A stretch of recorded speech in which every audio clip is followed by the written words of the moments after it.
पीयूष गोयल जी ने एक बिजनेस के लिए रिलेट पॉइंट ऑफ व्यू पे बात किया था स्टार्टअप का कि आप क्या कर रहे हो, ईज ऑफ डूइंग बिजनेस। इस पे काफ़ी ज़्यादा चर्चा में रहा है पिछले कुछ महीनों में। तो आपको क्या लगता है, मतलब जो ईज ऑफ डूइंग बिजनेस है वो बढ़ा है अभी, सही हो रहा है, किस डायरेक्शन में जा रहा है? क्योंकि ओवरऑल अगर किसी भी कंट्री की बात करें तो ग्रोथ का सबसे बड़ा फैक्टर यही है कि कितने ज़्यादा कंपनीज स्टार्टअप्स बन रहे हैं, कितनी बड़ी कॉरपोरेट्स बन रहे हैं वहाँ पे जो कुछ अच्छा डेवलपमेंट कर रहे हैं, और वो हैंड इन हैंड चलता है। तो आपके हिसाब से क्या चल रहा है अभी और हम कहाँ जा रहे हैं इसमें? नहीं, बहुत बहुत परिवर्तन आया उसके अंदर।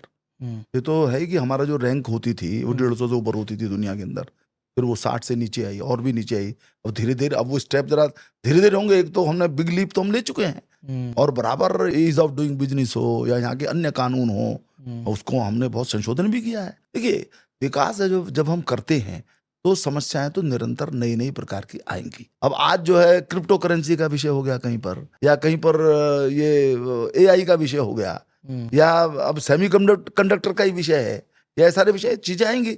हम जो जिन चीजों का हम उत्पादन करते ही नहीं थे, हम्म। सेमीकंडक्टर के लिए पूरी तरीके से फिर निर्भर करते हैं, हम्म। और सेमीकंडक्टर के बिना आज कुछ हो ही नहीं सकता। वो इतना नहीं। महत्वपूर्ण एक कंपोनेंट है। हम्म। तो हम धीरे धीरे इन चीजों को, समस्याएं आएंगी परंतु निरंतर हम उस पर निगाह रखे हुए हैं। हमारी सरकार उनके ऊपर वार्ता करती है, कोशिशें करती है। हमारे जो देश के इंडस्ट्रियलिस्ट हैं उनको आह्वान करती है कि आप करिए। दुनिया के जो मैन्युफैक्चरर्स हैं, चाहे वो ताइवान के, उनके साथ समझौते हुए हैं, वो करने जा रहे हैं।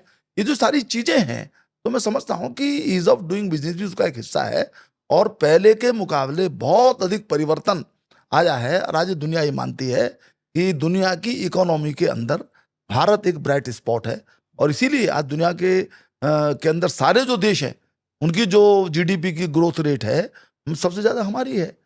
हम 7% तक के होने की उम्मीद इस बार, अभी अभी परसों ही एक समाचार आया है, 6.5 तो सब लोग कह ही रहे हैं। यूएस वगैरह की 3.5 या अन्य सबकी ऐसे ही कम हो रही है। तो दुनिया में सर्वाधिक यदि ग्रोथ रेट हमारी आई है, तो दो वजह से, एक तो पोटेंशियल है और दूसरे उसी प्रकार की इकोसिस्टम है।